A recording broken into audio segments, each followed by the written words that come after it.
Welcome to Wellness Force Friday, a special edition, bite-sized podcast that fuels the start of your weekend with actionable steps for your wellness journey through an inspiring message or story from a trusted influencer who's a positive force for the physical and emotional wellness of our global collective. If it's your first time listening to the show, be sure to hit subscribe for access to our more in-depth and full-length featured episodes with over 100 expert guests, where you'll learn the best tools and ways of being to understand those connections between our emotions and healthy habits to live life well and enjoy the process. All right, let's drop in together for this week's message.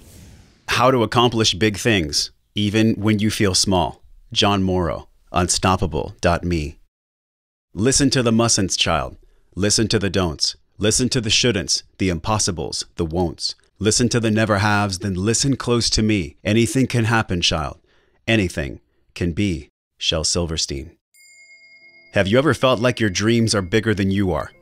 Like wanting to travel to exotic places or become a millionaire or write a best-selling book? Dreams so grand, so distant, they seem like stars, glittering and unreachable in the night. And what of the small dreams, the everyday ones, like going back to school, falling in love, or landing a better paying job? Those things aren't unreachable. People do it all the time, and yet it still seems so difficult. Sure, you know it's possible, theoretically, but with everything you're dealing with, you can't for the life of you see how it's possible for you to do it, at least not right now. Money, time, current responsibilities, past commitments, there are a gazillion obstacles standing in your way. The idea of dealing with all those things, of overcoming them, of finally getting into a position where you can do what you've always dreamed about, it seems nearly impossible. Not as distant as the stars, perhaps, but it would be certainly like walking on the moon. The good news? While I can't say overcoming all those obstacles will be easy, it's certainly possible. In many ways, I'm living proof. Proof you can overcome anything. I have a type of muscular dystrophy called SMA that slowly makes you weaker and weaker until you can't move at all. In my early 20s, I lost the ability to move anything but my face, and I was totally dependent on welfare to survive. Even the simplest dreams, like getting a job, taking a vacation, or renting my own apartment, seemed as impossible as walking on the moon or circling the stars. And yet, years later, I've accomplished each and every one of those things. Not only did I get a job, but I used speech recognition software and a lip-operated mouse to start an online magazine that's now worth millions of dollars. Not only did I take a vacation, but I convinced my caregivers to help me travel across the United States and Mexico. Not only did I rent my own apartment, but I could afford to live in luxury, a stone's throw away from the ocean. Was any of it easy? Simple? Fast? Hell no.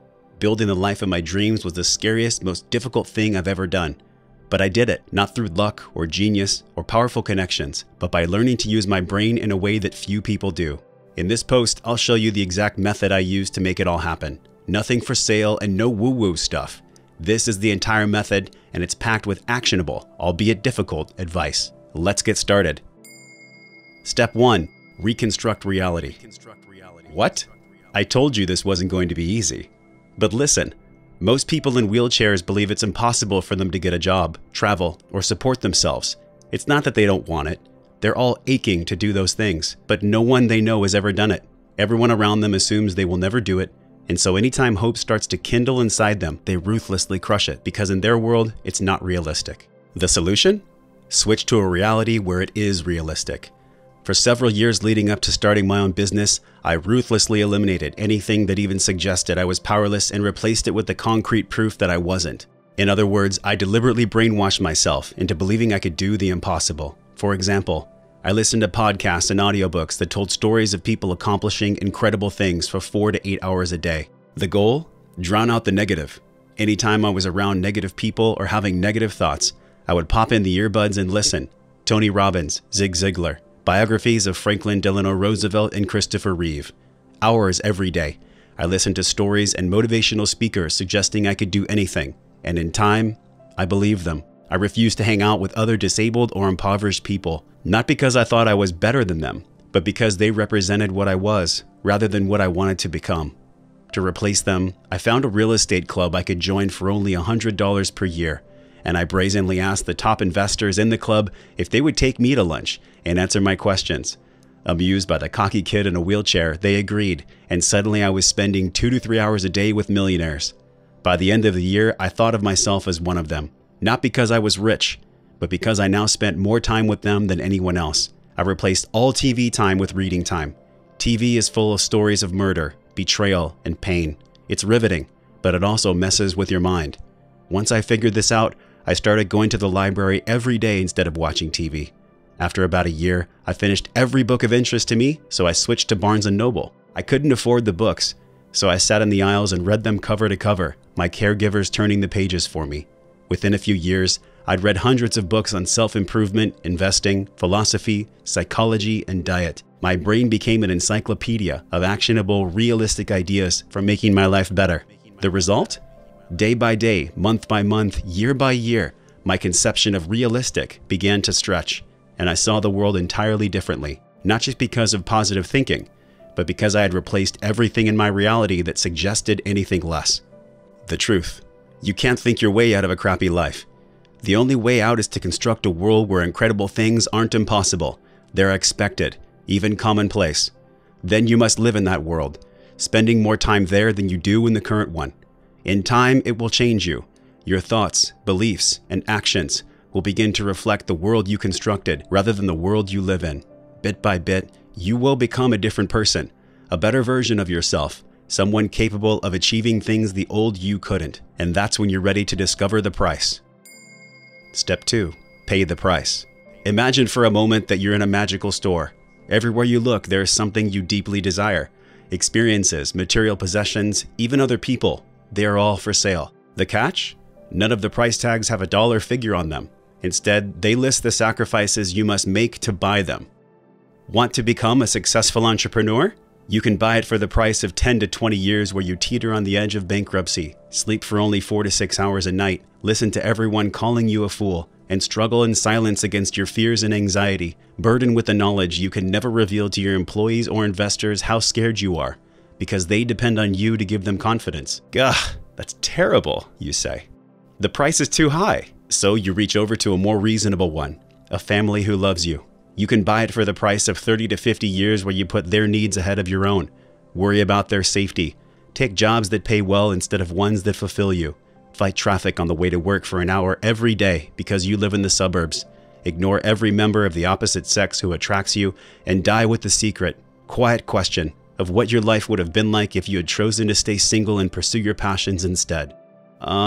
This store sucks, you say. And indeed it does, but the terrible truth is it's totally real. Most people go through life under the illusion they can get everything they want without sacrificing anything they already have. A better job, time to travel, a healthy body. We want it all, but only if it's painless, simple, and effortless. The problem? Life doesn't work that way. Everything you want comes at a price, and your ability to obtain it depends on 2 things. 1, your awareness of the sacrifices you'll have to make. 2, your willingness to make those sacrifices.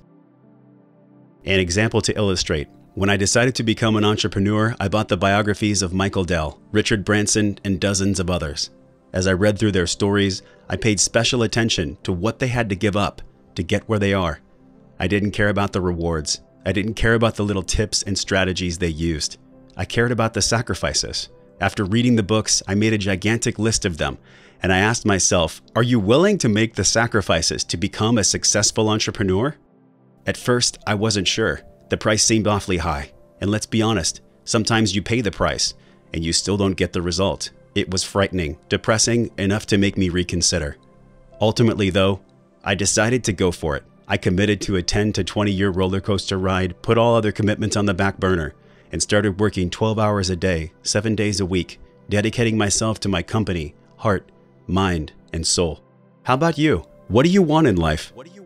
What sacrifices must you make to get those things? Are you really, truly willing to pay the price? These are the questions you have to answer. Once you do, you're ready for the last and most difficult step. Step 3. Put a gun to your head. Raymond, you are going to die. He kneels behind a convenience store, Tyler Durden holding a gun, a foot from his head. Raymond begins crying, whimpering softly as Tyler flips through his wallet. An expired community college student ID? Tyler says. What did you study, Raymond? Stuff. Stuff? Were the midterms hard? I asked you what you studied. Biology, mostly. Tyler puts the gun to the back of his skull. What did you want to be? Veterinarian, animals, and stuff. And stuff, yeah, I got that. That means you have to get more schooling. Too much school, Raymond sobs. Would you rather be dead? Would you rather die here on your knees in the back of a convenience store? No, please no. Tyler lowers his gun, takes out Raymond's license, and throws the wallet in front of him. I'm keeping your license. I'm gonna check in on you. I know where you live. If you're not on your way to becoming a veterinarian in 6 weeks, you will be dead. Now run on home. Raymond scrambles away from him, running into the night. Tyler smiles. Tomorrow will be the most beautiful day of Raymond K. Hessel's life, he says. And it's true. It's not just a scene from a movie, Fight Club in this case. It's actually the final secret to success. Years ago, I was barely scraping by on Medicaid. The economy was in the toilet, and 2 terrible things happened at once. 1. Medicaid sent me a letter in the mail telling me they were canceling my health care, removing not only my insurance, but also taking away the nurses who took care of me every day. 2. The company my mother was working for went belly up and she got laid off. No severance package, no notice, just, we're shutting down. Don't let the door hit you on the way out. Suddenly, our situation consisted of an unemployed mom taking care of a severely disabled son with multiple conditions that would almost certainly kill him if he didn't receive medical care. And we had no health insurance or money to pay doctors. Damn. I called Medicaid, explaining the severity of the situation. The caseworker paused, thinking, if it's really that bad, the best thing for you to do would be to move into a nursing home until your mother can find employment.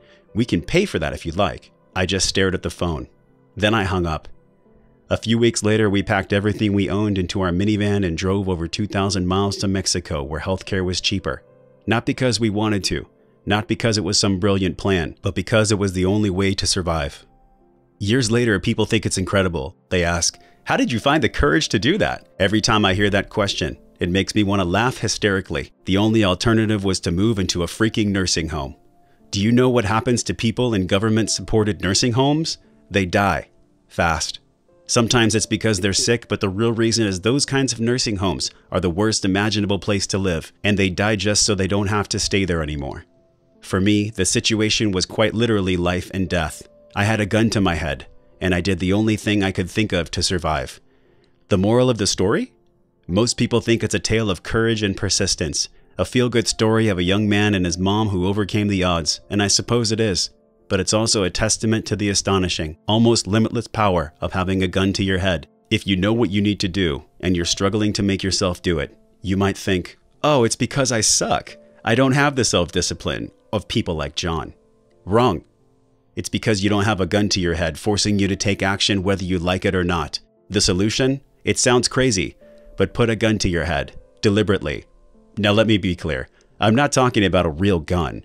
Under no circumstances should you have somebody shoot you if you fail to achieve your goals. Not because it wouldn't work, but because there are less severe options. A few examples. If you're struggling to lose weight, take a few naked pictures of yourself, give them to somebody you trust, and tell them to post them on Facebook in front of everyone you know if you haven't lost 20 pounds within 3 months. If you're struggling to find the courage to start your own business, write an email resigning from your job, and then use a service like Letter Me Later to automatically send the email 6 months from now. If you're struggling to quit smoking, write a check for $1,000, give it to a service like Stick, and commit yourself to quitting within 60 days or you lose the money. But John, you moan, I could never do that. It's crazy. My response, if that sounds crazy to you, then you don't want it bad enough.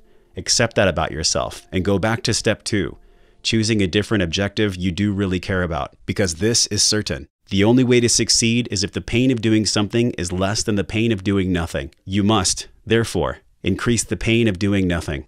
If you tried and failed, and yet you still believe you have the self-discipline to accomplish your goals without any stakes, you're lying to yourself. You need to accept that you lack self-discipline and build an environment that forces you to succeed anyway. Is it scary? Risky? Painful? Potentially disastrous? Yes, but that's why it's powerful. And that leads us to one final lesson before I close for today. Embrace the smallness. What do all the steps in this process have in common? None of them require you to grow. They lead to growth, no question about that. But they each allow you to take that first, scary step without changing anything about yourself. And that's key. If you have big goals, you might feel like you need to grow before you can ever attempt them. You need more self-discipline, more energy, more knowledge, more experience. More. But that's wrong. Instead of expecting yourself to be more than you are, instead of fighting that feeling of smallness, embrace it. Accept that you are small. and then envision a world where it doesn't matter. A world where ordinary people accomplish extraordinary things. A world where you can have anything you want simply by agreeing to pay the price. A world where you can achieve anything you imagine without superhuman self-discipline. It's not a fairy tale. It's the world we live in. You just have to open your eyes to it. So open up, dear one. See the world the way it really is, and then realize you have everything. And I mean everything you need to succeed right freaking now. Thanks for listening to the show. If you're ready to take inspired action from this week's Wellness Force Friday podcast, let me hear your voice. Tap your show artwork, click the link in purple that says review this podcast, write down your thoughts about this episode and what you're committed to creating this weekend and into the next. Don't let this conversation stop here. In your same show artwork, tap on the link that says join the Facebook group for added accountability and connection to support the physical and emotional wellness for the collective and ourselves. Okay, now you get to go out into your world and create impact for the people you care about. So until I see you again real soon, I'm wishing you love and wellness.